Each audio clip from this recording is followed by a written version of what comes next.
your big Hollywood sunglasses and light the torch, because it's cellar time.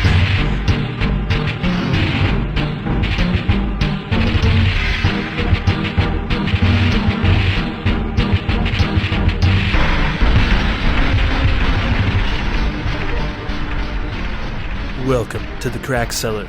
As the prophecy was once foretold, I'm Two-Spirit Penguin Daniel. I'm so broad, I'm Nickel. Broadcaster Nickels. As you know, off mic, we're blood enemies and we don't get along at all. And we kind of put on really good acts here on this podcast, pretending to be civil with one another. So this week, I don't have a lot to say to you. The mask is off a little bit. Sorry, viewership. There's some real tension here, and so for that reason, I'm thinking maybe we should join the Blizzard Activision employees that are planning to stage a walkout. Can you guess why, broadcaster? They're not getting laid. I mean, sexism. No, try again. Just think of the most corny, woke thing you could imagine doing it over.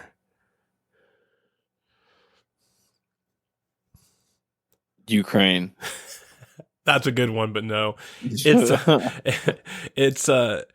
because they're lifting the vaccine mandate.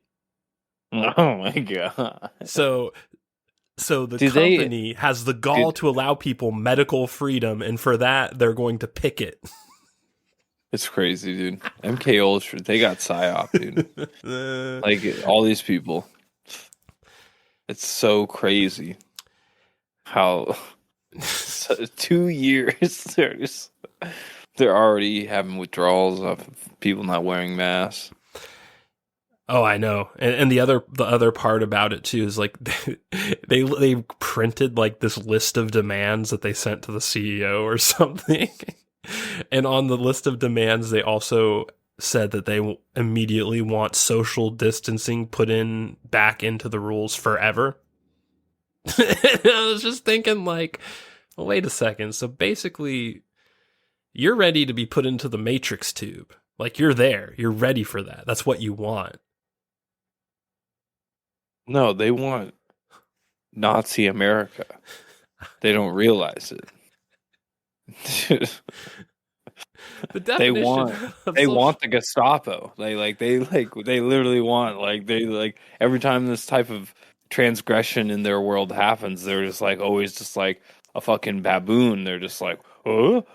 Why isn't the people at the clubs coming down to beat you over the head and take you away? This is preposterous. Why you're allowed to be out in society? It's crazy, like just the concept of permanent social distancing.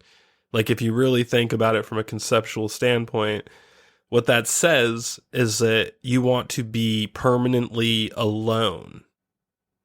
You never want to be close to someone again, which is really a weird statement to make. I'm really introverted, and I'm not like a person that likes being close to a bunch of people. But even when I look at that statement, I'm just like, well, so you don't want to be a human anymore is what you're saying. I mean, it might be a little bit of that, but you know what I honestly, I think it's split between genders, obviously, because men and women do things for two different reasons most of the time. I think men that are still wearing masks, like when I go to the gym and no one wears a mask, right? Besides like a couple people. And I recognize who they are from like way back before COVID hit. And I'm just like, wow, I would have never expected that guy to be that dude, But still, you're just like, I wonder if he's being like the Lone Ranger. Like he thinks he's a badass for being the last one, to care. I don't know, some type of weird ego shit like that. Wait, yeah. There's also a chick at work. She's the only chick that wears a mask. She's the only one holding out, and her husband works there, and he doesn't wear a mask. That's a high IQ couple right there. Jesus. Damn it! How did I not realize this? Yeah. Well, I mean, I think we've discussed it before. Cue, wait a minute. You gotta cue the fucking.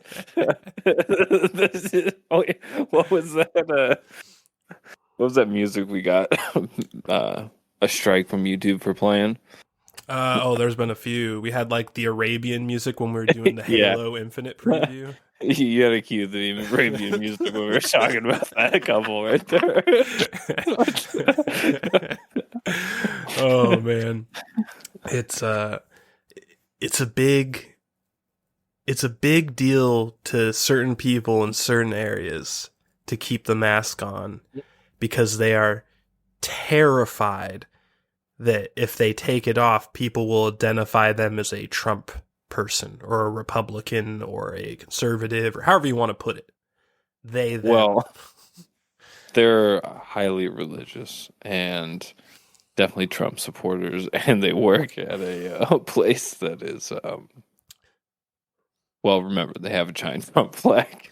Well, yeah, I'm not talking about your high IQ couple. That's an outlier situation, I'm thinking. I'm more talking about like the type of people that one might work with if they worked in, say, the IT industry in the greater Seattle area. The type of people you'd encounter. You kind of like, they got to keep up appearances, and the mask is really like the ultimate like signal, virtue signal for saying I'm on the right side of, of popular political opinion in area you live in. And as you know, the area we live in has a very specific idea of what that correct political side is, Broadcaster. Yeah. That's who formed the Gestapo. I'm telling you, dude. Well, the Gestapo's here, and his name is Jay Inslee.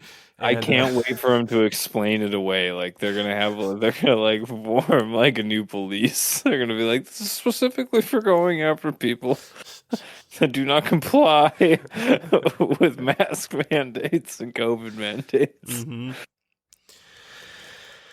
Oh, yeah.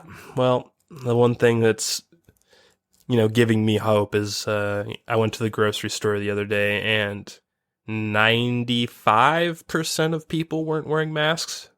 I'd say there's probably 80 people in the store when I went, and I only saw like 3 or 4 wearing masks. So that's a pretty good sign. Yeah, no one's wearing masks where I'm at.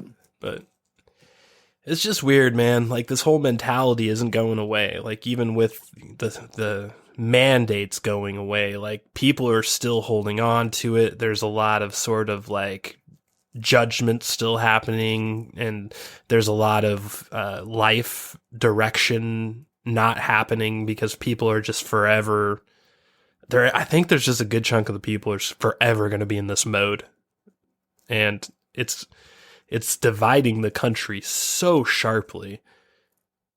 We were already divided before this happened, but now like the COVID, I'm afraid of COVID, like it's the bubonic plague versus it's a cold crowd. Like that division is as big as the Grand Canyon nowadays. It's just when you meet people on one side and one on the other, you're just like, how the fuck are you living in the same city? Living the same life. What were those trials that they were doing that were like, they were giving black people like syphilis? Oh, the Tuskegee Airmen? Yeah, the Tuskegee Airmen. That shit's real. And yeah, you just when you know shit like that, you're just like, yeah, no, I'm good. Like, fuck you. I got like 40 more years left at best. I'm not fucking them up, dude. Oh, shit like that. Yeah. Yeah, it's weird, man. No one gave a fuck about anything, like, except for AIDS. Like, when we were growing up, no one gave a fuck about any virus except for AIDS, and everyone thought AIDS was, like, fucking on every toilet seat when I was growing up. Like, people were so afraid of AIDS, but nothing else. Now, I think a lot of people are more afraid of COVID than they are of AIDS. Or anything else. Yeah. Well, I mean, HIV almost doesn't exist anymore, right? Like, when's the last time? I'd be interested what the statistics are on people contracting HIV today. Like when the last person on record contracted it, new. Yeah, Because like most of the things you ever hear about it are like medication that bring it down to such a level you can't even tell it's there. And you can't right. transmit it anymore. So Yeah, it's the like, well, that means medication treatment is really good, and it, like what you just said, it brings it to a level where it's undetectable on tests. It's actually been cured too. I don't know if you read about it, but like I think last year at some time there was a woman who was pregnant that had HIV or AIDS. I don't remember if it was full blown AIDS or HIV, but either way, they gave her some like experimental treatment because she was pregnant. And apparently it literally cured her AIDS. Like she does not have AIDS anymore, or HIV. Does the kid have it? I don't remember reading it if the kid, I don't know, but I just remember reading that like about a year ago and just thinking, okay, so not only are the treatments like basically perfect, but we even have a cure for it now. So yeah, it's not really a threat, but I mean, what is really a threat?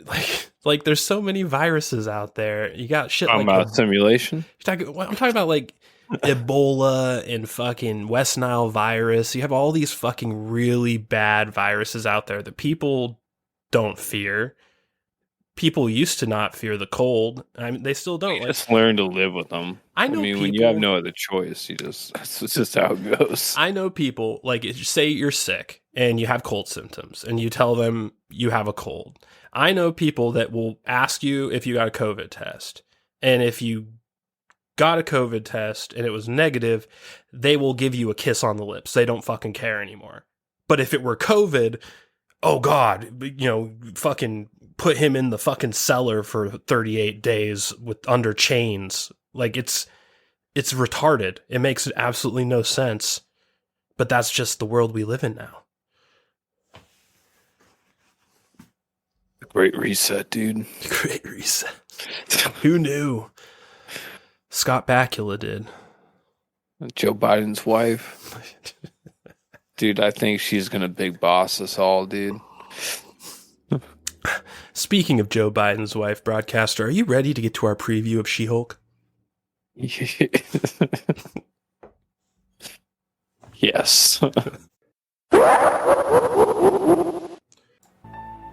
For years, I've been treating the Hulk like he's some kind of disease, something to get rid of. But then I start looking at him as the cure. 18 months. Okay, so old footage.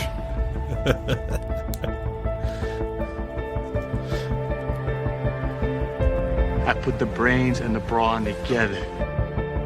Best of both worlds. I'm Jennifer Walters. I'm a normal lawyer. Oh, Daredevil's in it. Not that normal. Interesting. Well, it makes sense because Jennifer's a lawyer, like Yeah. Matt is. First Hulk lost, then Banner lost. And then we all lost. This is not a cartoon. I thought he died. And yet, He must have just filmed this before he passed away. Thought he just died recently, like last month. I think this was filmed like a year and a half ago. Or 2 years ago.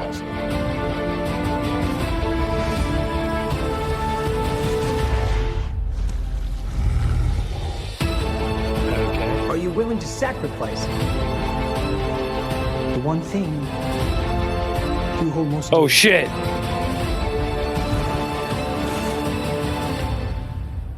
Was that? Dude, was that Tim Roth? Hold up a second. I'm not gonna rewind yet. I want to see what we got going on here. Oh, it's just some lame ass YouTube shit. Yeah. Okay. Well, Hold up here. Is this Tim Roth?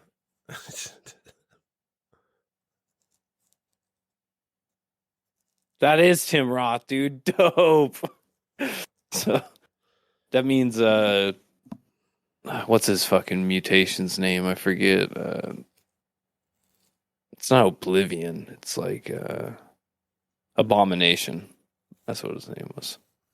Hmm. You don't remember him from the Edward Norton Hulks? I think I do.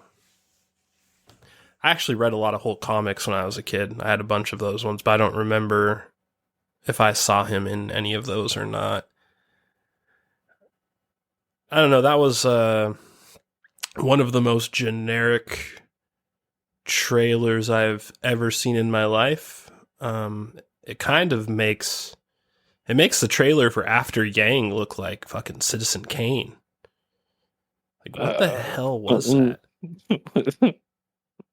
Well, it's She-Hulk. I don't know what you're expecting. But there wasn't even any She-Hulk in the trailer. They showed the there actress. was. They showed her walking as a lawyer. They showed her She-Hulking getting up behind Hulk in the cave. Oh, you mean the black silhouette?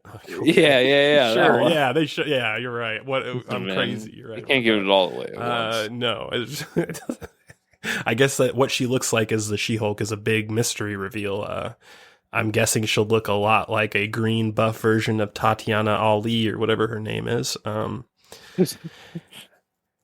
funniest thing about this trailer is that Mark Ruffalo is the least exciting part about the whole thing. I know that guy has everyone seemed cooler than him in the trailer. He's like Bruce Willis without the mental condition to justify it. He's like, I put the bronze and the brain together. It's the best of both worlds. It's like, okay, cool, dude. I used to be an actor. Just stayed on Shutter Island. Yep. Yeah, dude, it's really crazy. His early work before he became Hulk was really good. He used to be a good actor. I don't know what's happening. Dude, it's the Marvel superhero shit. Yeah. It goes to their head, dude. It does. It's happening to Benedict Cumberbatch right now too. Dude, for sure. Like it's a weird effect. I don't know, man. I'm probably just jaded, but that looked like some boring bullshit that I am 0% interested in. Like dude, I don't even like I don't like Daredevil very much. And he was, to me, probably the most exciting part of the trailer, seeing him. And I don't even like him very much.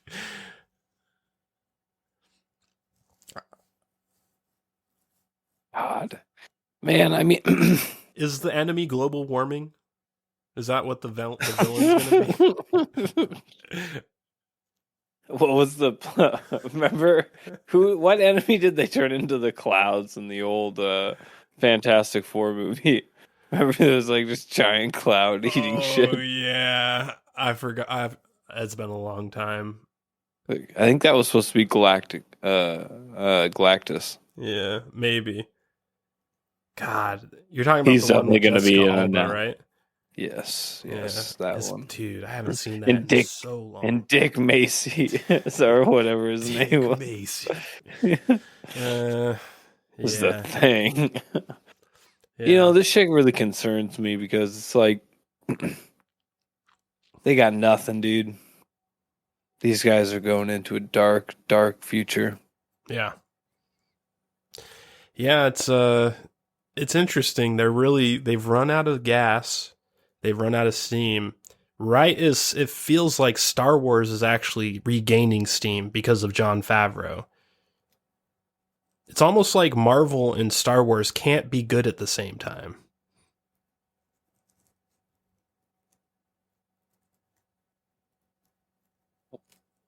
Well, I think nothing can be good right now. Nothing can be good. Everything must die at the expense of the agenda. Yeah. A lot has. It's funny because, like, I remember they're building the Fourth Reich, dude. In the early 2010s, it felt like you could literally watch anything and it would be good. You remember those days? Like, probably like around 2010, 2011, 2012, like every TV show on the air was good for a while. Like there was like nothing really bad.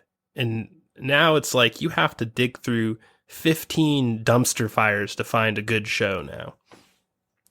Well, dude, I remember like when there's just a span of like really dope movies that came out, like No Country for Old Men. Oh yeah, And movies were great back then. Yeah, There Will Be Blood, and I'm sure I've I'm still forgetting never a few other finished that. movies.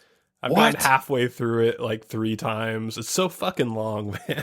It's crazy, dude. I've watched it numerous times. I'm gonna finish it one of these days. I just finally finished Cloud Atlas. That was another one that I like watched halfway of like 5 times, and finally finished that. And oh, rest in peace, Wachowski brothers. Rest in peace. Their teeth are in a pile of, or in a bag with the others.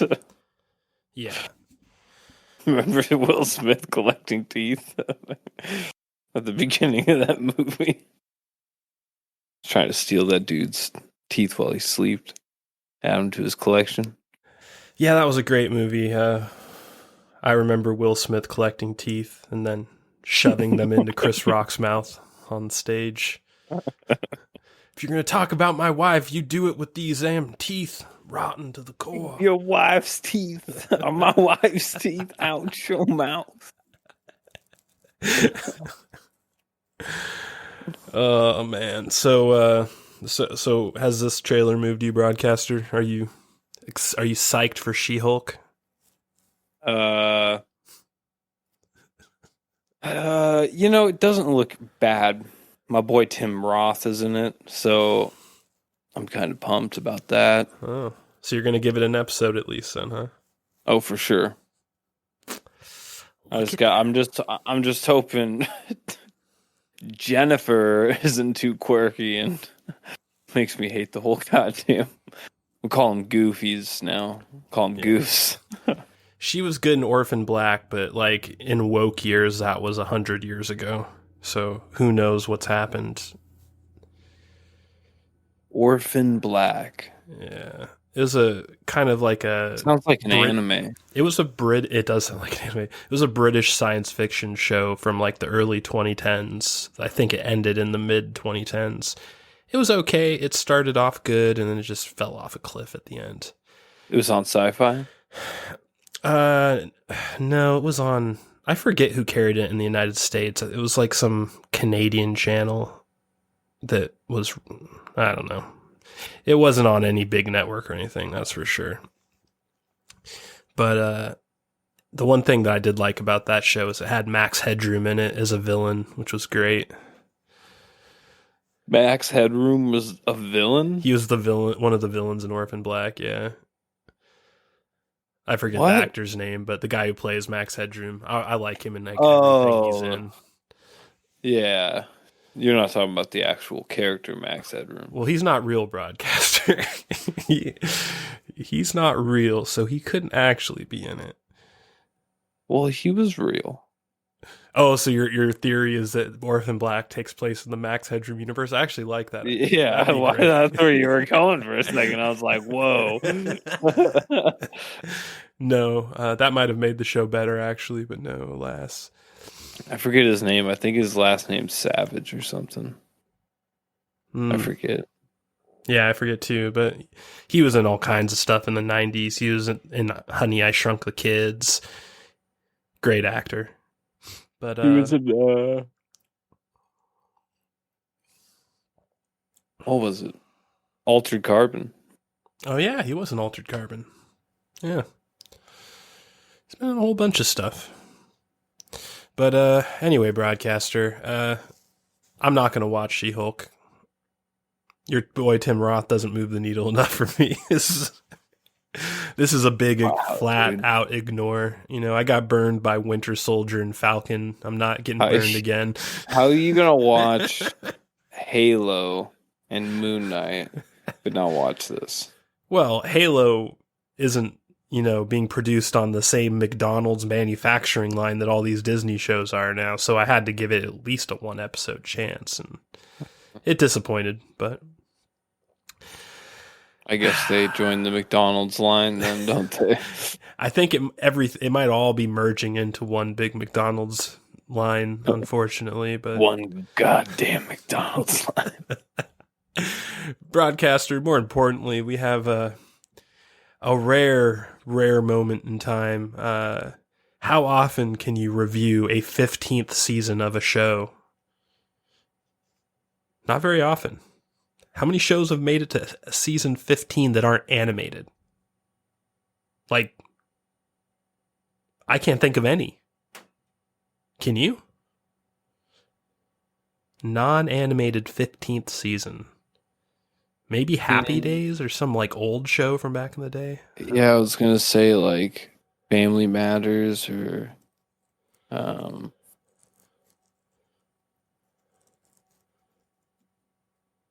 Improvement. No, definitely not Home Improvement. No. Yeah, I don't. I'm Growing really. Pains. I don't think that it's really happened before. I'm really trying to rack my brain. Maybe I'm wrong, but like what was that old black and white show with the two the sheriff and his apprentice or whatever? Sheriff and the Apprentice. I have no fucking idea. Like old school. Yeah, maybe. I think that if there is anything, it is probably Like from back in the day. Barney was his assistant. The sheriff was like this cool slick Dick Mahoney. I forget. Yeah, It always had that same intro where they were whistling and it was like the kid holding the fishing pole going down the street. Yeah, well. Damn, dude. Either way. That was back when Nickelodeon actually played things that weren't in cartoons. Man, that's making me think now, dude. Yeah. Nickelodeon, Nick at Night, dude, was straight up this like old stuff that was from like the 70s. Oh, yeah. It was a different time, Broadcaster. It was. And Always Sunny actually came out in a different time, but it's still going somehow. It's sort of nuts.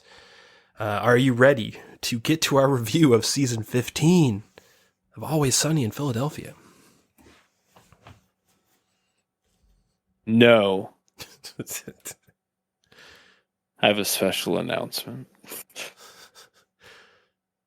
I quit.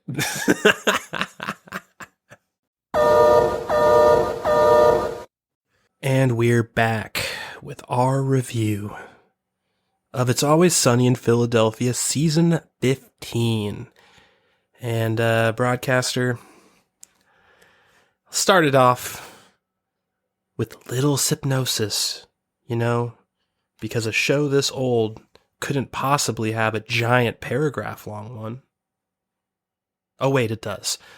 In the seismic wake of COVID-19 and all things 2020, the gang stands at a crossroads in this strange new world. The rules are changing quicker than anyone can keep up with despite Herculean efforts from Mac, Charlie, Dennis, Dee, and Frank to continue their business as usual. Now they must face the music and decide who they'll become in the cultural upheaval that is 2021. Across the span of 8 episodes and the Atlantic Ocean, we find them in a way only they could think to. Yikes. You can kind of tell the degradation of this show from that hypnosis. How did they allow that to get printed? Or the last 3 seasons. That too. Let's start off with that. Is this your least favorite season of all time? Yes. Would it surprise you to know that this has 100% on Rotten Tomatoes? And I'm not making that up. 100% Rotten Tomatoes score. And it's ranked as the best season since season 11. So since, 5 years ago or whatever. 4 years ago. Dude, every episode was just a cliche of an episode they've done before. Like literally. And like really pale shadows of those too. Like the Lethal Weapon episode, like really put the exclamation mark on that. It's like that was hard to watch. That was really hard to watch. I thought it was going to be good, when at the very beginning of it, yeah. when I got excited. they were like calling him out for doing blackface, and they're like, "Well, what's the next thing we do?" And they're like, "Lethal Weapon 7." I was like, "Damn, if they triple down on blackface, that will be legendary." Yep. Spoiler alert, that's not the direction they went in. Before we get into episode specifics, though, there's one thing about this season that I find interesting and I want to talk about right off the bat. And it's that you recall, I'm sure, that Fox was purchased by Disney about 4 years ago. And apparently Always Sunny was still working with the Fox holdovers until season 15. And this new season 15 is the first season produced by Disney ABC domestic television. Do you think that might have something to do with what we got in this season? Absolutely not. Why would you think like that? It's such a negative mindset, man. Well, it's the most politically correct season in the history of the show. That is fucking far and away. There's really nothing politically incorrect in this entire season. Not like a single joke or anything. Yeah, it's interesting because I don't even know we really have to talk about the episodes that much. I feel like I want to talk more about why Always Sunny even exists now, because they obviously do their podcast, which is a lot more entertaining than the show at this point. A lot more entertaining. I've watched 2 episodes of it so far. It's good, or two podcast episodes, whatever you want to call it. And it's way better. And they even talk about what's happening themselves, like truthfully on the podcast. So they have some level of disdain, and they're expressing it to the safest levels they can, openly on open air, you know? Mm-hmm. So it's like, okay, so why are you doing it? You can't be under contract. Are they under a contract to do more, like a certain amount of seasons?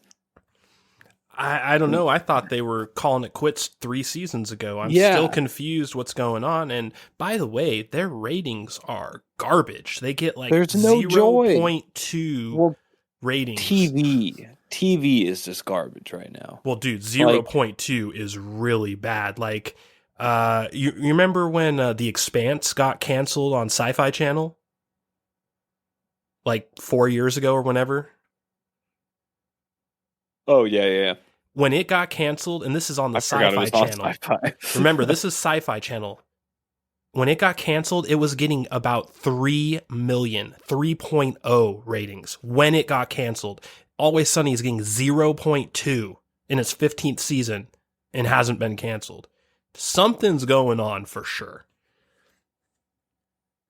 Maybe one of them has had really high up connections at Fox. Maybe this is going to be the last season because Disney's finally taken over. Well, that might be why they started that podcast, because I thought the timing of that was really interesting. It's like they produced their worst season of all time, really low ratings, and then all of a sudden they're starting a podcast, which is funnier than their show, and they kind of even allude to it on the podcast that it's funnier than the show, like without saying it. I don't know if you've seen that episode specifically. I've listened to most of them now, and there are a few where you can kind of just get the vibe where they're like, yeah, we kind of got to get ourselves out there. That's kind of what it feels like. Especially after their side hustles all got squashed. Yeah. Well, I mean, I think it's just hard to be who they are in Hollywood now. Yeah, exactly. You just can't. You don't get gigs unless you're naturally just a POS. You don't really get good gigs anymore in Hollywood, it seems. Yeah. That's why you don't see Denzel movies anymore. I know, that poor fucker. It's why you don't. It's why you get Amazon Lord of the Rings. It's why you get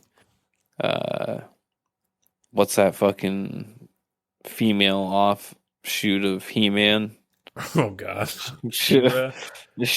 You know, it's just like Or actually just He-Man. I think He-Man got rebooted Yeah, into a true. female Yeah, He-Man, didn't it? yeah, you're Yeah. right. I think it did. Yeah, nothing That was our boy Silent Bob, wasn't it? Yes, it was Silent Responsible Bob. for I said rest in peace Wachowski brothers earlier. Rest in peace Silent Bob, man. Kevin Smith.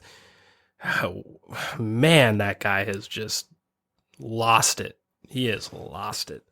They've all lost it, dude. The kingdom, as the God King from the Daily Wire said, the Yeah. kingdom has lost its magic when you start building new things. Yeah. Speaking of lost its magic, episode 1, 2020, a year in review. First off, cringy title, cringy premise.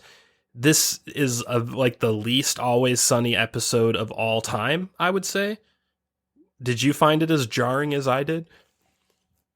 All of it was jarring, dude. Yeah, but this one them specifically. going to the like right at the beginning, like them at the bar, you know, and it's there. I forget. It's been a while since I watched the first episode, but they started they're telling talking about stories about what theoretical happened. story of like a gender or something like that, and they're like, it doesn't matter. They could be female to man. I forget what they were talking about. It was all just cringy as fuck. The premise was like some IRS guy was there to like audit their PPP loans, which is again, this episode is very, very political, and it's not overtly like woke political, but it's pretty political. It was, and like I think one my of the favorite points part was the political part, to be honest. Yeah, with fucking Danny DeVito being fucking at the painting those guys' hair with tar. Yeah, the Danny DeVito one was pretty funny. He fucking painted Giuliani's hair, and that's why it was dripping in that press conference. Yeah, I mean, I didn't like that they went there, but at the same time, it was the best joke of the episode. So it probably was, and it wasn't that great of a joke. So it's kind of tells you all about the episode. This isn't really an episode; it's like a series of vignettes that are like make believe, sort of like adjacent stories that they're lying to this IRS guy about to justify their loans, and all of them were dude. The one I thought was going to be the best going in, Charlie's. You know, I thought he was going to be the one sticking it out. His was the worst. Like his and Dee's making mass in the apartment and arguing with each other. It was like such a old trope that they've used so many times. It's like I was like, this. How could you guys write this down and even think it was funny? I don't. know. I'm trying to think in my head what the punchline to their story was, but I just kept on remembering that. I was like, I don't remember their like. There really wasn't one. Yeah, it's just they were making mass in the apartment. Am I forgetting something? Was there sure like a grift to it? I watched this episode a long time ago, like when it first came out, the beginning of December. So yeah, I'm vague on it at this point. Charlie was just being an angry seamstress, you know, like he's been in that one episode where he was making dresses for Dennis, you know. Is this like an old thing they've done? Yeah. And I don't know. It's just that's a repeated theme of this season, by the way. Yeah, and the sad thing is this episode was written by the Rob McElhenney, Charlie Day, and Glenn Howerton, so those are the episodes that are usually good. And this is probably one of the worst of the season, in a season that was really bad. So, I'm going to say yikes on that one. Next up is The Gang Makes Lethal Weapon 7. Now, I want to preamble this by saying the original Lethal Weapon episode is one of my favorite episodes of Always Sunny, period.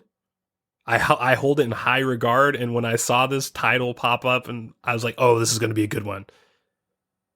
I hated this episode. It was so hard to watch. Yeah.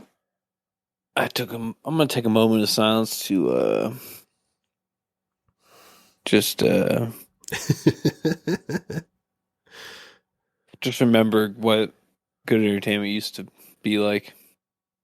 I hate it's like they were rubbing it in your face. They're like, right off the bat, they're like, we're going to get rid of Lethal Weapon 5. Or wait a minute. what was it? The library, the public library got rid of him, and they were just like, "Yeah, those are in the past now. Let's just leave them in the past." It's just like, you fucking cucks, dude. Yep. You just... Yeah. It almost feels like they're talking to the audience, telling them like, "Hey, we're owned by Disney now, guys. What do you expect us to do?" Not roll over or leave. I don't know. I know, dude. As soon as the Mickey Mouse acquisition was announced, they should have announced. Oh wait, they did.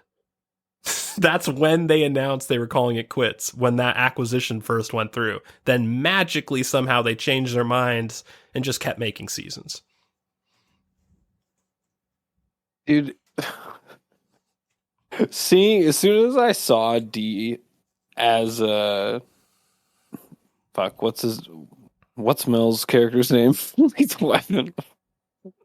I forget. As soon as I saw that, I remember falling asleep, and I had to wake up, and after I got off work, I watched it again, and I fell asleep again. And, yeah. Yeah. That's all I really remember from that episode. I remember they got to the end, and what's his name that played Vince McNabb came back. What is that his name? Remember he was like trying to be Tiger Woods, and before that he was the football player, something McNabb. I forget. I don't remember. I just know that our boy Shane Black wrote the original Lethal Weapon. And there's a man that also hasn't been doing good lately. Everything that we loved and grew up with is not doing well, broadcaster. Who the hell is Shane Black? He's the original writer of Lethal Weapon. He made the last thing that you know him from probably is the Predator reboot movie with fucking what's her name? What? The chick from G4 TV. Olivia Munn? Yeah, Olivia Munn. That was the last Cyborg Olivia Munn, you mean? Shane Black hasn't been doing good lately. But yeah, I think Riggs. That's what it was, Riggs. I don't we were talking earlier about how this season has 100% on Rotten Tomatoes, and where do those reviews come from? Probably all like woke, like fucking Vox and Collider and fucking all those types of woke publications. And I'm guessing that this episode, The Gang Makes Lethal Weapon 7, is one of the reasons it's getting high scores, because if you really look at this episode, this is them saying, everything that made us great and made you laugh at our stuff was wrong, and this is our apology. That's what this episode feels like to me. A big, fat apology for daring to be offensive with their humor.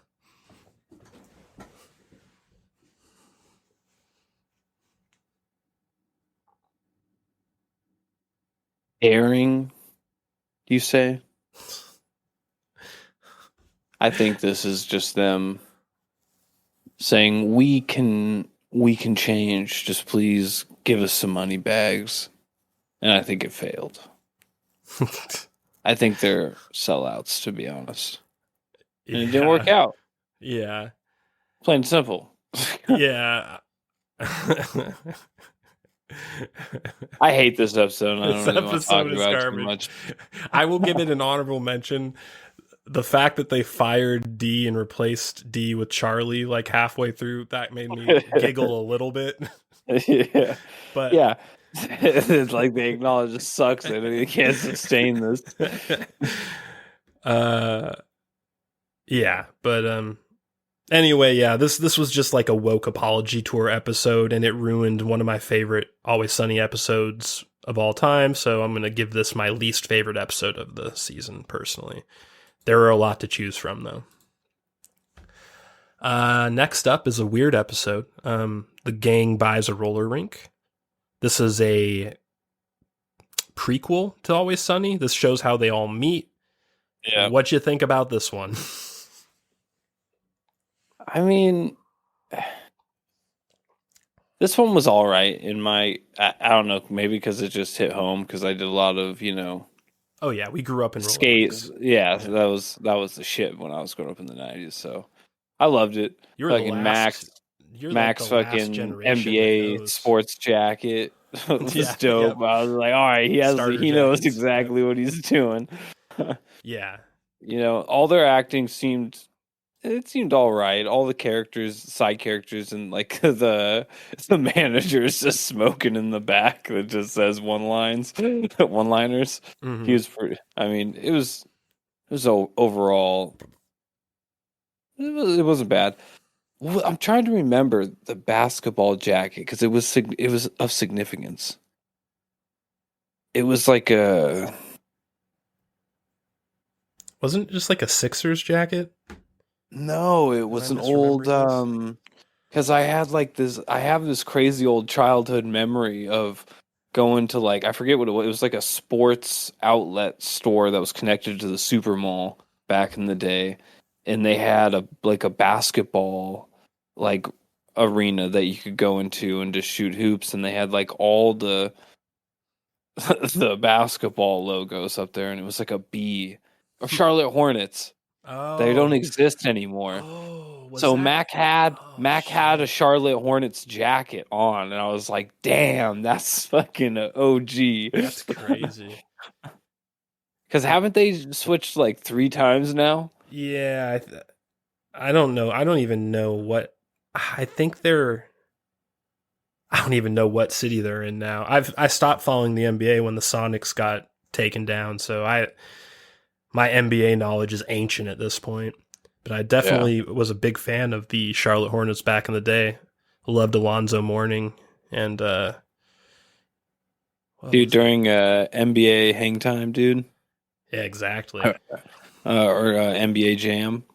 That was my favorite team. Hell yeah. I always just picked the B. I liked the B. I was, They were so good young, back I didn't then. care.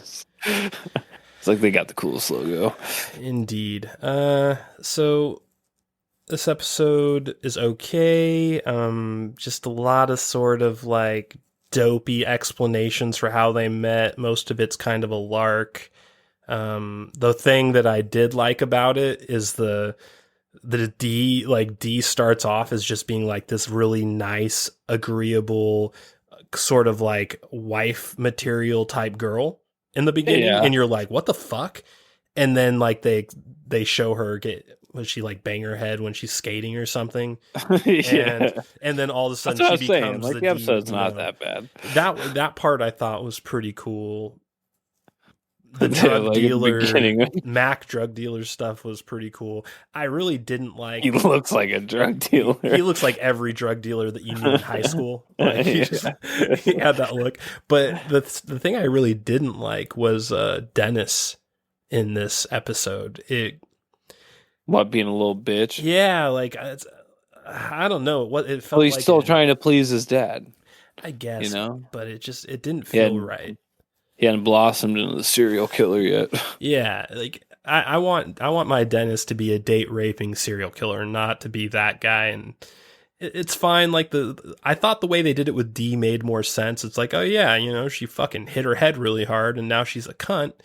With Dennis, there's nothing like that. It's just well, he was like this, and now he isn't.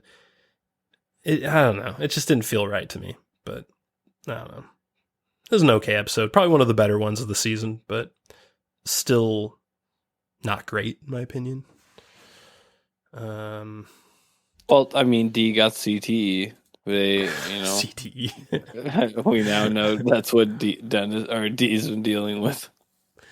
Yeah. And also, what am I trying to remember? Oh yeah, the prostitute that Frank had when he was talking to Dennis up in the room. Oh yeah, he was smoking hot. I don't know where they got her. But they could give her more gigs. Disney, and he started cutting her paychecks. And I think we need to get her into a Marvel movie. Yeah. I don't know. The one other thing that I thought was kind of cool is they actually got like, I got 5 on it in the episode, which is, I don't know. I like that song back in the day, and it was kind of funny to see it in like a 90s context again. But you know, it wasn't, I don't know. I'm grasping at straws here. Next episode, the gang replaces D with a monkey. What'd you think about this one? Trying to remember this one. Fucking D was like sick, and they're all like basically like, yeah, women, you know, periods and stuff. And they made a joke about her, anyone could do her job, including a monkey. And then I think it was Dennis was like, wait a second, why don't we actually replace her with a monkey? And then that's the episode. Oh, isn't that... Forget, isn't that the one where she's like doing auditions or something like that? That's exactly it. So like they find out later that she was acting like that 'cause she was quote unquote method acting. Oh yeah. I mean, it was all right. It was better. I think it was better acting for D than the rest of the season. Probably, but I thought this was a really cheap episode, like not cheap like production value, but like cheap writing. Like it's just like sort of like one of those, any monkey could write an episode of Always Sunny. That's what they really should have called it. Well, who wrote this episode? Was it D? No, it was Glenn Howerton and some person I've never heard of named Nina Pedrid or something like that. Yeah. Yeah, the more and more I remember this episode, this was actually the episode I probably liked least, because Really? it seemed like it was like Dee's episode. That's why I thought she actually wrote it, because it was like everyone else was just sitting at a bar, right? No one else did anything the whole episode. It was just them sitting at a bar. So the only scenes that they filmed with the gang were sitting at the bar, and the whole rest of the episode was Dee solo doing acting. Yeah, with a bunch of other characters, and like all the male characters are completely debased in this episode. Like yeah, the whole premise losers. is that the monkey gets them all drunk and then rapes them while they're passed out. Which maybe on paper that's funny, but like when you actually see the episode, it wasn't really that funny. It's really just kind of gross and weird, and you're just kind of like, okay. Yeah, I mean the end of the episode was probably the best part, where they get up and it's like the whole bar is destroyed or whatever. But yeah, it's a fucking lame ass. The whole season's fucking lame. Yeah, It's hard. I'm trying really hard to talk about this and not say they just suck. Yeah. Yeah. I know, like, I remember when we reviewed season 14, we were kind of like, I don't remember exactly what we gave it, but I know that we were like, it's trying at least. There's some good episodes. It wasn't that bad. This one is the opposite to me. When I saw how good of reviews it got, my mind was blown, but then I remembered, oh, there's so much woke shit in this season. It must be a bunch of woke reviewers that are like, yeah, you did what we said, so we're going to let you live type shit. This episode, though, ends with the weirdest, like, hamstrung transition. This show didn't used to be, like, arc-based. There were never arcs in this show, but now, like, it's, like, all one big arc. And the end, if you recall, leads into the second half of the season that takes place completely in Ireland. And the end of the episode is just them like, we're going to Ireland randomly. It was something really dumb, like, something to do with beer. And they're like, oh, monkey beer is like green and it's on the Ireland. Like, yeah, let's go to Ireland. It's some dumb shit like that. I remember just rolled my eyes so hard. Yeah, it's the next episode, isn't it? Isn't that like no? In That's the middle the end of the monkey episode. Is what I'm talking about. The very end. Oh yeah. Yeah, because what's the 5th episode? The gang goes to Ireland. Is the next one. Yeah, and like she wakes up. Mm-hmm. Yeah, so you are right. There's like continuous. They have done 2-part episodes. This whole season was kind of like that, though. Like everything past this episode is all one sequel to the last episode. There's like, it's all a big arc. There's nothing standalone left. before you'd get like sort of meta arcs and maybe like 2-episode small arcs, but nothing like this, right? Like, was there anything like this in the past where you'd have like 6 episodes all like successions of each other? No, I wouldn't say that, but I would say they had like storylines that continued over long periods of time. They were more meta though, right?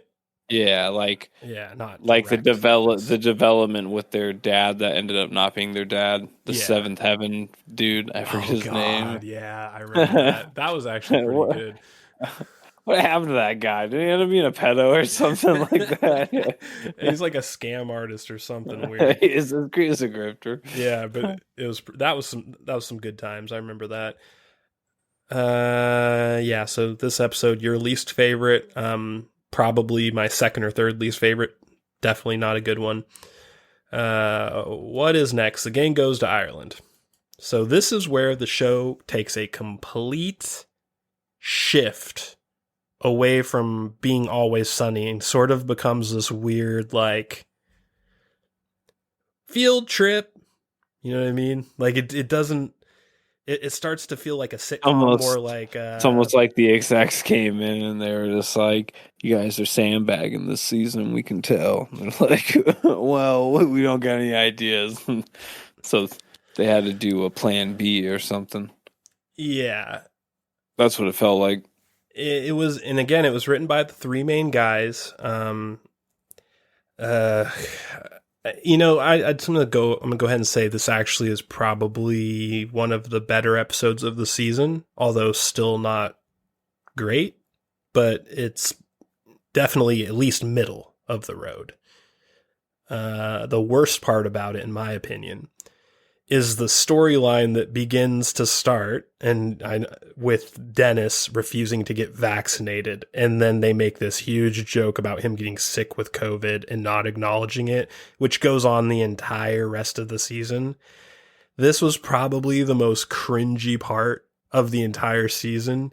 And it really lowered Dennis, in my opinion. Like, he was such a different character and a much better character before this. This character kind of cucked him a lot like the roller skate rink episode did. It was almost like that was a foreshadowing of the denigration that's about to happen to Dennis. Well, I mean, it's the whole show, but yeah, I mean, you make a good point. I didn't even pick up on that because I thought the show just was degrading so bad as a whole, but...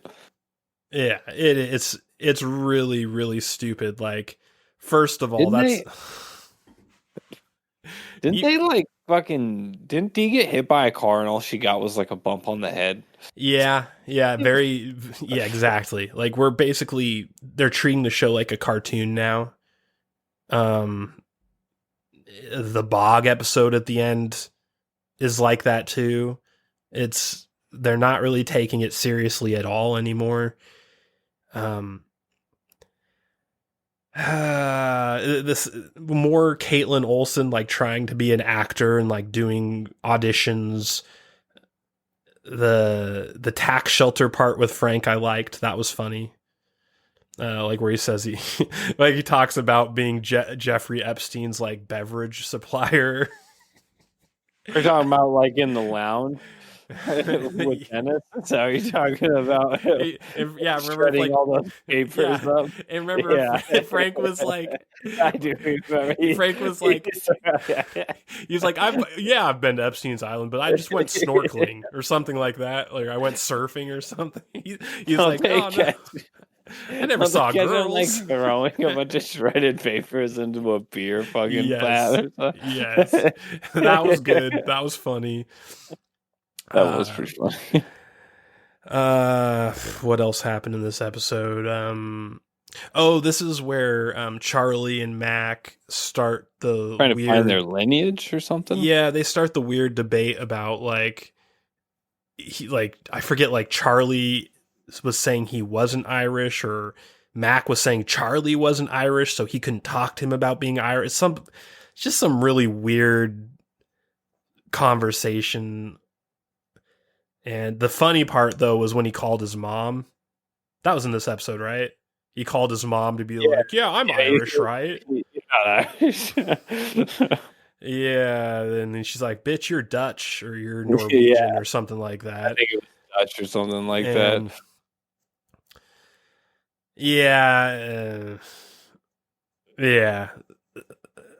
Nothing else really happens much in this episode, right? Do you remember anything else? Like, I mean, something happens with the waitress and D at the end. I forgot what happened. Oh, I thought that was until later. I don't remember this. Oh, wait, at the audition. That's when. Yeah. Okay, I remember now. Yeah. That was so exciting. I forgot it happened. Yeah, this episode was. Now that I'm really going through it in my head, it was just okay. This was an okay episode. The Danny DeVito stuff really carried it. And you know what I'm going to say right now? The Danny DeVito everything carried this season. Imagine how bad this season would have been if you cut Danny DeVito out of it. He's responsible for like everything funny in it. I mean, everyone has their. You think he just has the old pass. He just doesn't give a fuck. Maybe they gave him the script, and he's just like, "No, I'm not gonna do that." Yeah. All right. They're like, "Get rid of me! I dare you!" Fucking.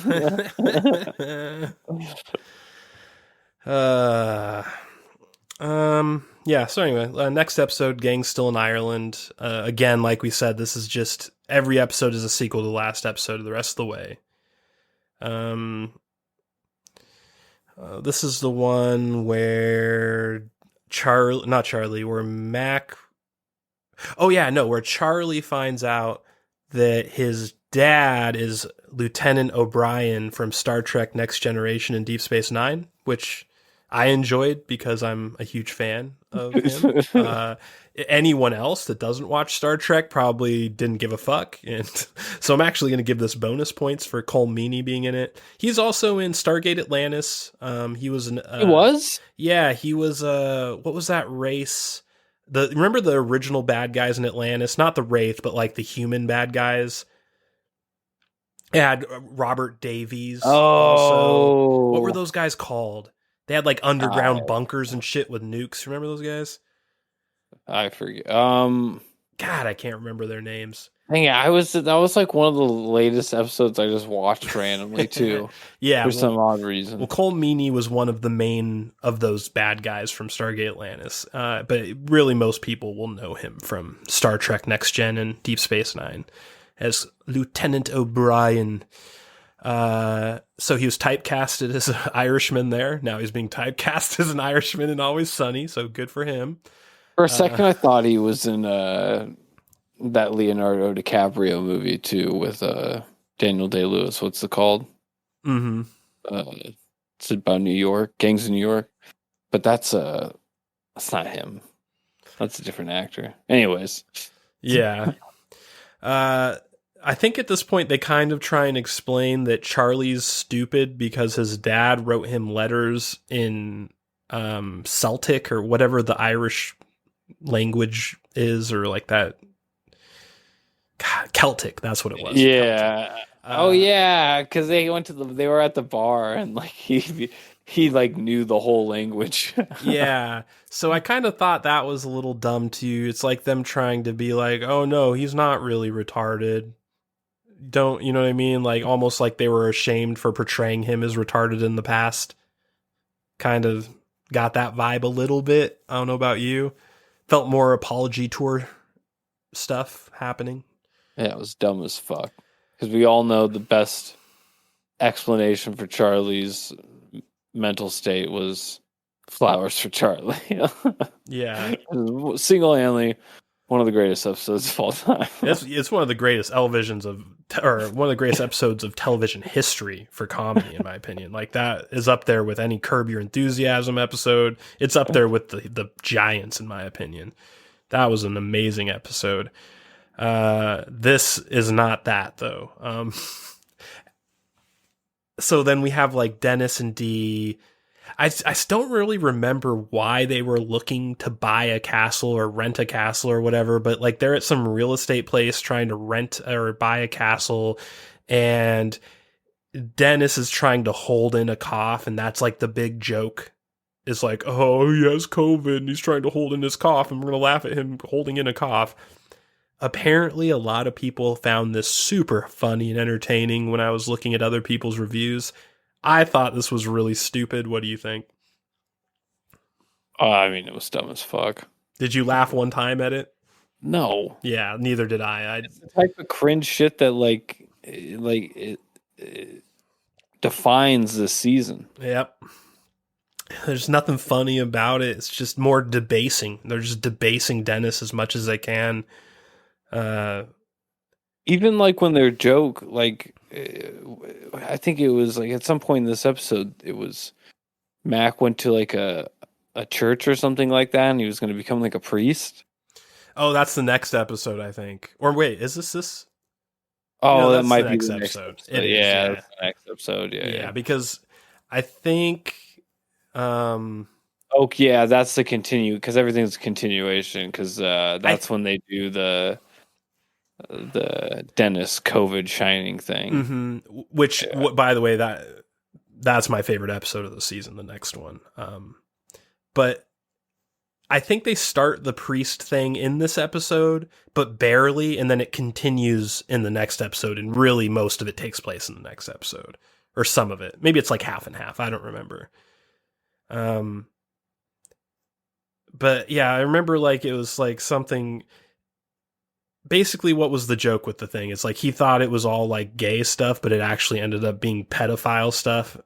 It was really like sort of like, ha ha, so funny. Priests that are pedos. That's not like it felt really like a stale sort of like if they did it like 10 years ago, they would have done it a lot funnier. But the way they did it, sure.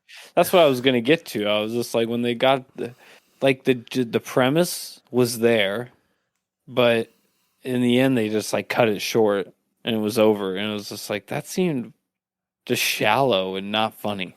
They're just like, yeah, Mac's gay, and there's a gay priest joke. Cool. Mm-hmm. It kind of like I don't know. Yeah. Again, too, like no substance. The three main guys wrote this episode, so it's just like, man, like maybe it really is time to call it quits on this shit, because it's just I don't know anymore. But the episode ends. I believe the episode ends with Charlie's like, oh yeah, I found my real dad now, and then like he doesn't like Frank anymore, right? And then like Frank gets all sad and goes to bed.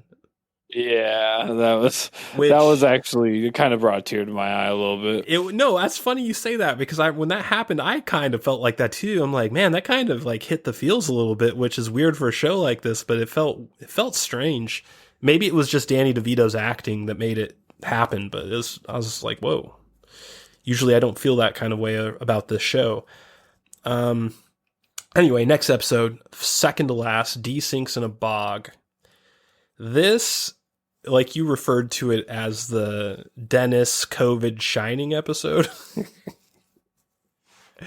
I don't like. Well, that was episode 6, wasn't it? No, this is D sinks in a bog. Episode 7 is the episode you're talking about. You're talking about the episode where they Frank and Dennis come up with a plan to basically murder Charlie's new dad in the castle, right? Where like D's like hiding behind paintings and shit, or not D. Dennis is hiding behind that's the episode you're talking about, right? Well, that is episode 7, but that particular part where like Dennis, because remember he's delusional with COVID. Because episode 7 starts off with Dennis recovering in the hospital, but like in episode 6 towards the end, yeah, okay. There was like the shining moment where. Wasn't really. I don't know why I say shining. It wasn't really. It was kind of Kubrick-esque, I guess. Which is funny now that I say Kubrick-esque, because what was that season where they ended with the laser tag arena? Last season, 14. Yeah, that felt very Kubrick-esque at the end. Mm-hmm. Well, I think I said that in our review of it. Yeah. Well, I think you got mixed up a little bit because D Sinks in a Bog starts with the moment you're talking about, with Dennis waking up in the hospital. That's the very beginning of this episode, where yeah. D's like, you're hallucinating 'cause you have COVID, and fucking there's like Dr. McDreamy, right? The British guy who she like tries to have a date with, and yep. Anyway, I don't like like half this episode, but the other half I fucking love. That's why it's my favorite. Like the whole thing with Dennis and Frank coming up with this plan to get after Lieutenant O'Brien, Charlie's new dad. I fucking laugh so hard at some of those things happening. Like, the soup part had me laughing so hard. The what part? The soup. Oh, when he's trying to get him to eat the soup. He's like, "Why are you trying to get me to eat the soup?"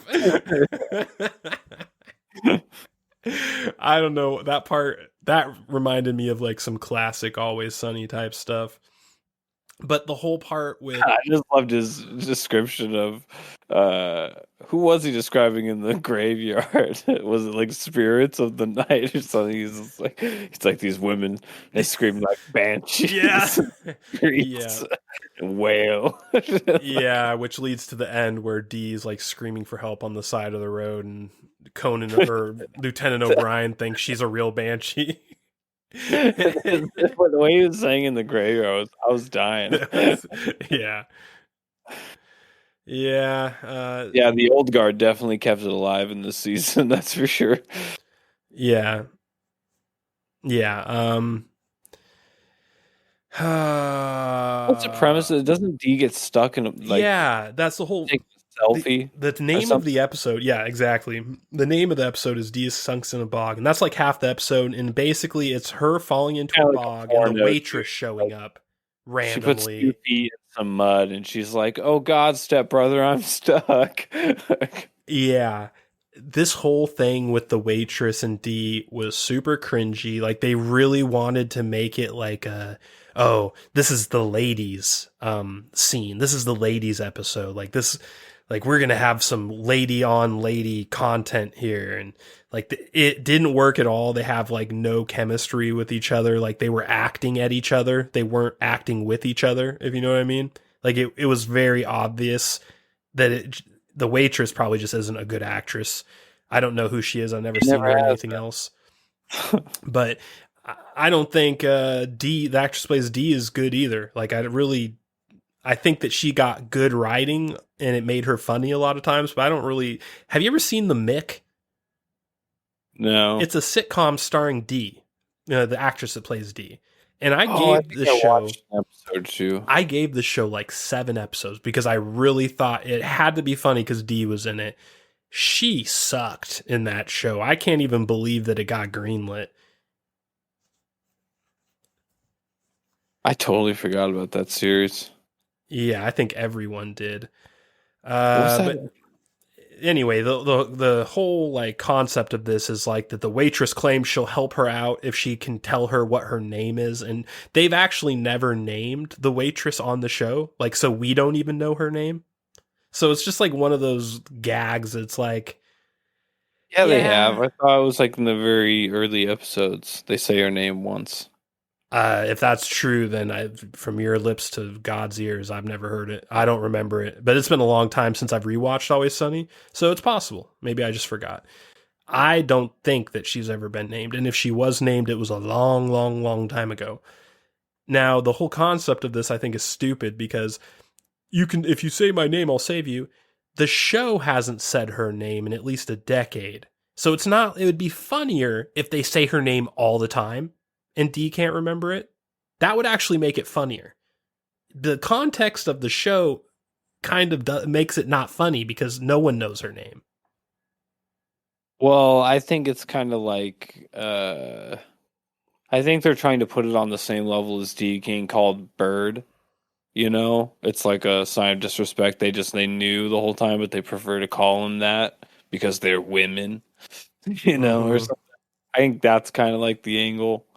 But Yeah, I think I'm pretty sure it was established that they all know her name because I swear there was like a time when they were in the hospital, like when she was getting strung along or something like that by Charlie because Charlie had a girlfriend or something like that.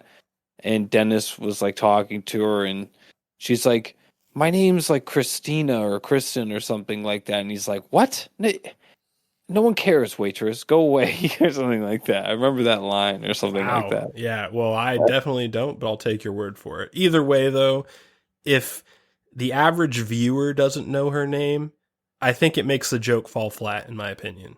Yeah, it's definitely a Always Sunny insider knowledge. Oh, for sure. Yeah. Anyway, so we have the part where she falls in and sinks and everything. We have all that. Then it goes to Mac and we finish the church thing that we talked about earlier, where it's like he finds out that he's not gay, he's a pedo, and like he's like, oh, well, screw you then, and then leaves. The least funny, dumbest ending to a non-starter arc that shouldn't have existed in the first place. How could these guys just really not write for Mac anymore? Is that what this is? Like they've just painted themselves in a corner to the point where they just can't write for him? He's just such a problematic character. He should be the star. He's gay. Like that's what is in now in Hollywood. Like he should be. I don't know. It's just weird.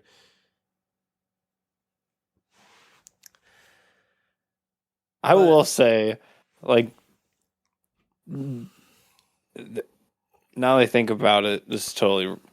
I was just remembering towards the end of this episode, fucking. She does let Dee sink into that swamp because she can't remember her name. Mm-hmm. That was pretty funny. I'm not gonna lie. Well, yeah. I mean, what I thought was funny was the dinner scene. First of all, this is that was the best part of the episode. This was the best part of the season, right? Like if you had to pick one scene from the season, when they're at the door and he passes them the wheel of cheese. Oh god, and this is the only part where the Dennis storyline with COVID actually pays off with a laugh because he's hiding behind paintings with the eyes cut out, but he can't stop coughing. This is the only part where that storyline has any laughs in it, and it's perfect timing because the whole scene is basically laughs because you go from that to fucking Frank insisting that Charlie's dad eat the soup with meatballs that's actually shit, and Charlie's on to him, and Charlie makes him eat it, and he like goes all the way to the end and he doesn't do it. Dennis is like, you made me put that turn my mouth. Hell, man. Oh man, yeah, that was good. I laughed harder at that than anything else in the season. So that's why I hold this episode as my number one. Not to say it doesn't have problems. And then they leave, and then they see Dee as the Banshee, who's covered in bog mud after Dee escapes. So yeah, that's this episode. Second to last, we have one more left. What do you think about this episode? Where does this sit with you overall? Oh, I think it's the best episode. You do? Okay. Yeah. So we're in agreement there. This is the premiere episode of the season. Yeah.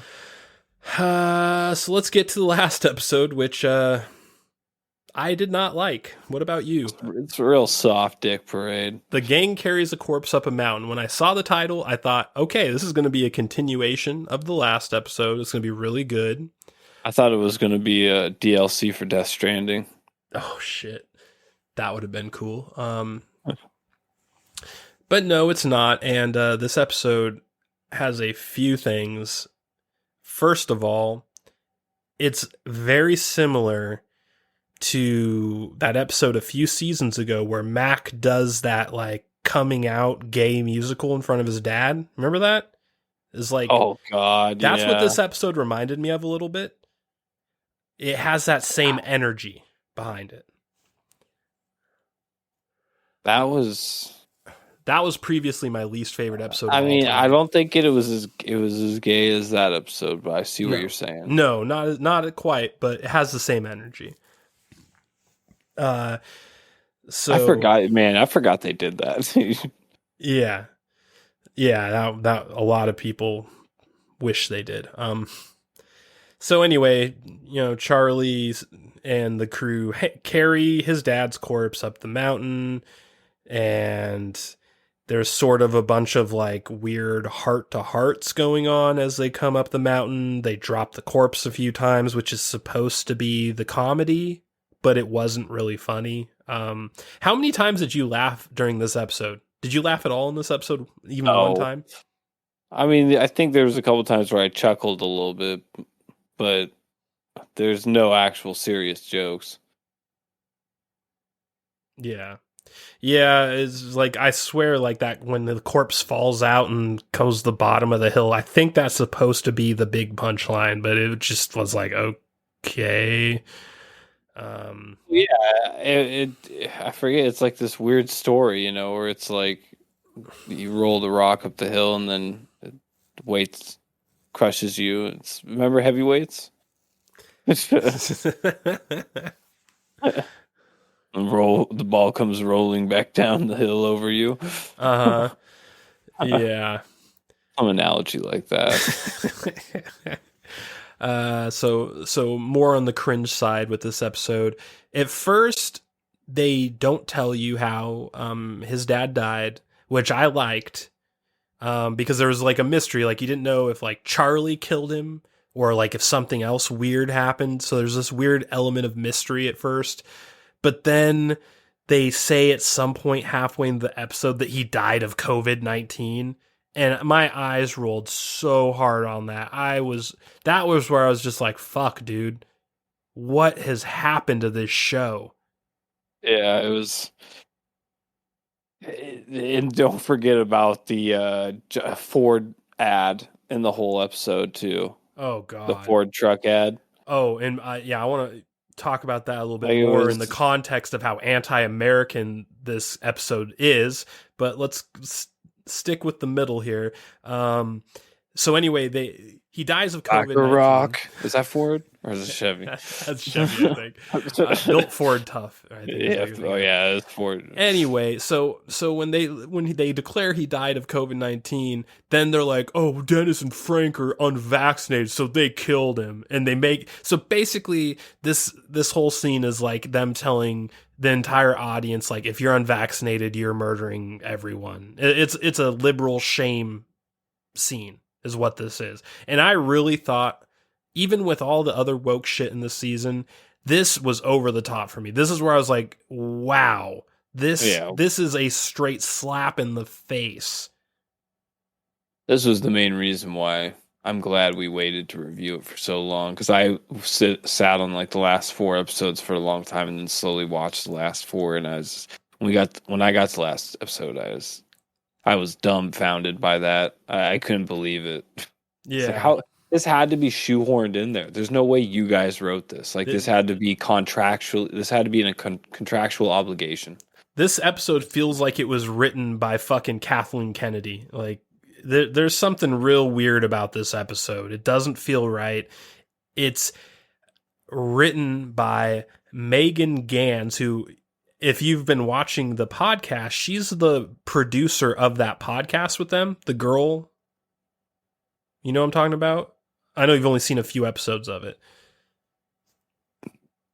But she is the girl who's the producer who talks every once in a while on the Always Sunny podcast. She wrote this last episode. Wow. So I'm going to go ahead and say she might be the source of the problems with this show. And she seems like she's like a fucking wizard who's hiding behind the curtain and like has puppet strings. You know what I mean? Because like, not only is she ruining the show, podcast? She's in control of the podcast. That's the thing. Like, she is the podcast. That's what's weird about, like, you'll notice it when you watch more of it and listen to more of it. She's deep with these guys. So I don't know if she is the reason that Always Sunny sucks now, but I'm leaning towards it heavily. Anyway, wow.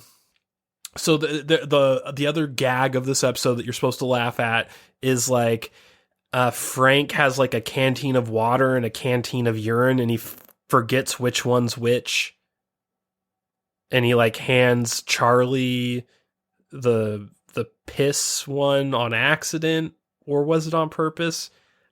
Just sloppy writing, and it wasn't really that funny. It's basic gag writing. Dude, Always Sunny used to be funny because it was meme level humor, you know? Like it was super in touch with the culture. Like, what's a good episode when their vote, I forget what, it was like back when Obama was around or something, and it was like Charlie Goes America all over everybody or something like that. All over everybody's asses, and they tied it into those old cigarette commercials where they were like trying to get to teens to not smoke, and they're like, you remember what I'm talking about? Yeah. It's like that anti-smoking organization, and they like tied them together. Like, they had more depth back then. And now episodes are just like just about them, like the gang. It's weird. Like they're smelling their own farts type of thing. Oh yeah, there's a lot. There's of that. no like actual like complexity, or there's no real premise to any of the episodes in this. Well, there's a premise to this one, and it's that Americans are disgusting pigs that are all horrible. That's what this episode's premise is. But they set that up as like the punchline. You know, it's like this, like at the end, it's, you know, like they use it as like this punchline type joke. Whereas like all the episodes, you know, like when the gang goes tailgating, right? And fucking Charlie gets those hits of acid in his beer. And they're talking about the tunnels underneath the city and shit like that. Like, there's all kinds of funny ass shit they're talking about that are like culturally relevant. They have like history and stuff like that. It's just funny to talk about those things. I don't even know what I'm trying to say, right? It's just, it's just like, I feel like they're like saying shit people like want to be part of a group would say, you know, to like be cool, you know, and you're like, what the fuck are you talking about, dude? Yeah. Agreed. Like that vibe. Definitely. So after Charlie drinks the piss, he like abandons Frank at the top of the mountain, and then like it cuts to the bar where they're meeting later. And this is the part where they really put the exclamation mark on what this episode's all about. They're all being really loud and sort of yelling at each other at the bar. And then like the waitress comes in and like tells them they're like being too loud, which was really like, what the fuck? Why is she? This show has a really big small world problem going on. Like they're globe trotting, but the waitress keeps showing up. It's just a little, doesn't really ring true. And the way it works is that Frank's like, we're Americans, we do whatever we want, and you shut the fuck up, or something like that. And then like, then how's the Ford pickup truck come in? Well, that's what I'm talking about. So like, that's right after that, right? Like they get a truck. Right after. Well, it goes to Charlie dragging up his dad by himself up the hill. And he, like, breaks down crying, and then they come fucking to his rescue with the Ford commercial. Yeah. And then like they throw the corpse off, and it hits the rocks. And they're like, whatever. They walk away, which, and God, what was the last thing that happened? They insulted him, right? Didn't Charlie turn on him at the end? Like, started talking shit about him as he like left the corpse on the rocks? Well, he did abandon him, so. It was weird though, like he was like all in love with him, and then like he throws his body off the cliff onto the rocks, and he like says some comment about him being a piece of shit and walks away, which I think maybe it was a comment on society at large. Maybe it felt weird. They were trying to be heady. It felt weird, but when they threw that body down the cliff though, I just thought about like Bloodborne and like the DLC where you like can see the son of Kos down at the beach before you actually fight him. That's what that shore they threw the body down to looked like. I was like, oh shit, that looks like the boss battle from far away in Bloodborne. Yeah.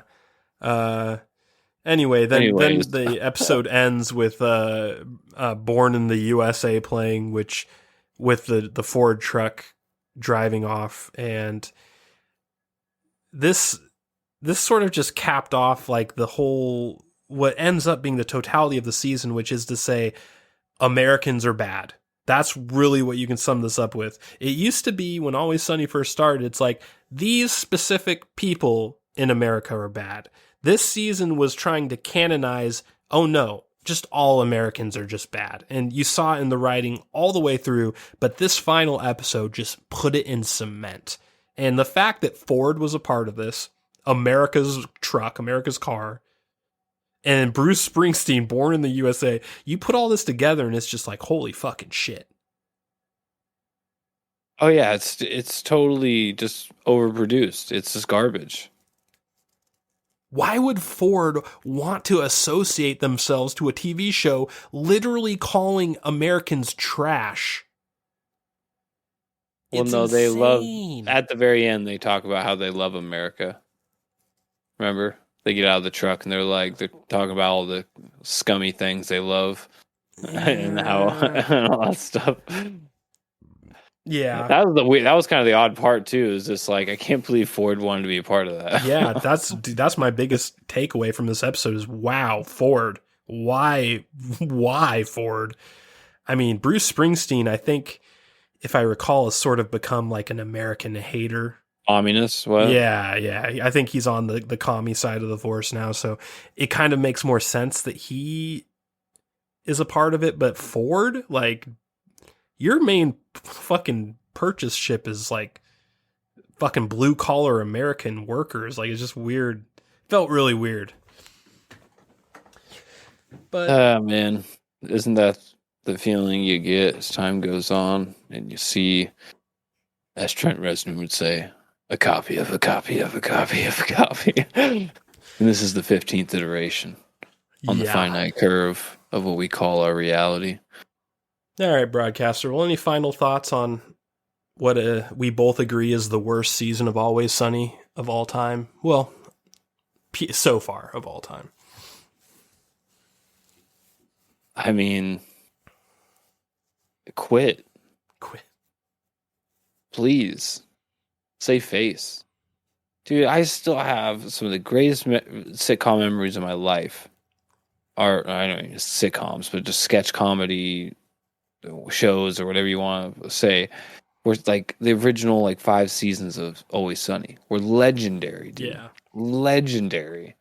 This type of stuff, it does nothing but mar their success.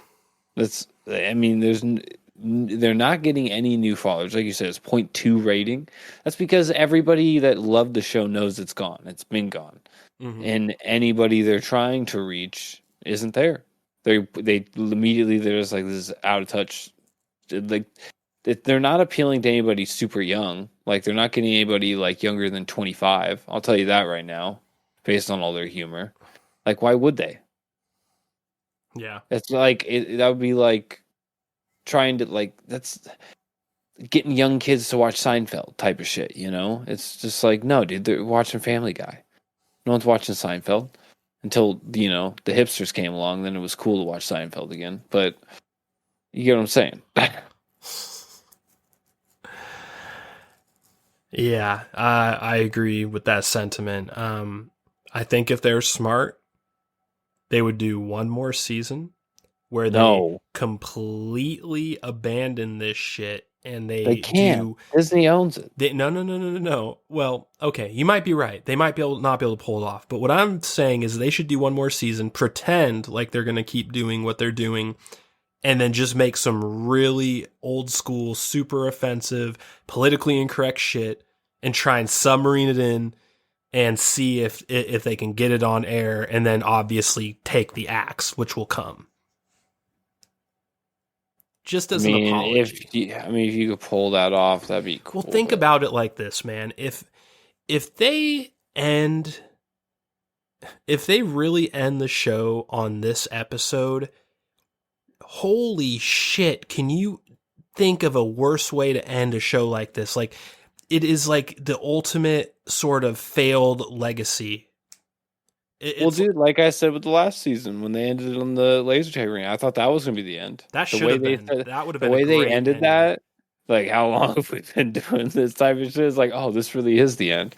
That would have been an amazing ending in retrospect if they stayed there and they never made season 15. That's what they should have done. I don't know, man. If they end it like this, they're just ending it on such a horrible, sour note.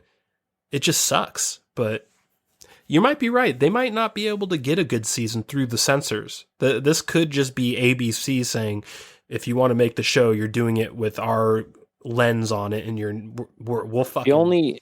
The only hope I could see is them somehow getting the rights to the intellectual property and then bringing it to a different platform, like Amazon or Netflix or something like that. That's the only way. And honestly, it might not even be that. They might just be too old now. Like, I mean, they only have so much more time to be like doing funny, relevant comedy until like, I mean, that's not true. I mean, there's Larry David, he's still holding it strong. So there's exemptions, but it's just the lightning can only be captured in the bottle for so long. That last curve. There's multiple factors that go into that. Wasn't that hot, but it's better than this. I haven't even seen all of it, but yeah, I've heard like no one likes it. Yeah, it was. It's better than this, but still it's the worst season of Curb for sure. But it's better than this shit 15th season of Always Sunny. And on that note, Broadcaster, as you know, here in the Crack Cellar Podcast, we have exactly where this is going. Official, patented Ghostbusters rating system. On that system, Broadcaster, what do you rate the 15th season of Always Sunny in Philadelphia?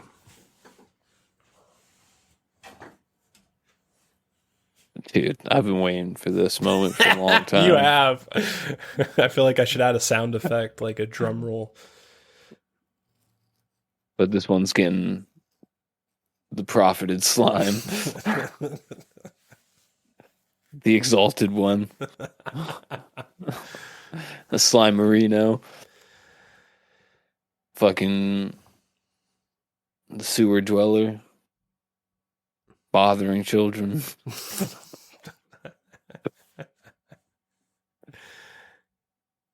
I mean, I feel like there's no other way you could go. This season is garbage, as Dane DeVito would say. And I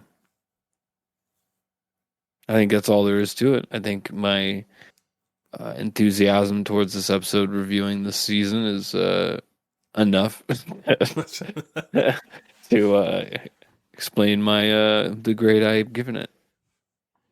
The Slimer god is fed. Indeed. I don't think anyone will be surprised that I agree with you, and I'm also going to give it a Slimer. What can you really say about this season that we haven't already said? It is just really, really, really bad. And there's very little redemption that I can even see in the show. I just, as a sentimental person, that like I really just don't want Always Sunny to go down like this. Maybe it just has to. I don't know anymore.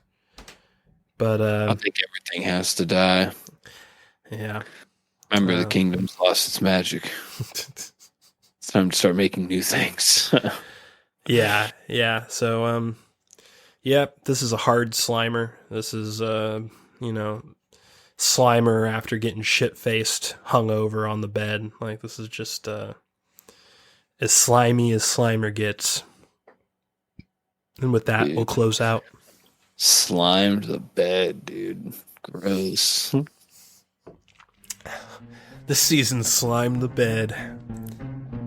Could you imagine saying that to, like, your wife or something like that? Just like, sorry, I slimed the bed last night.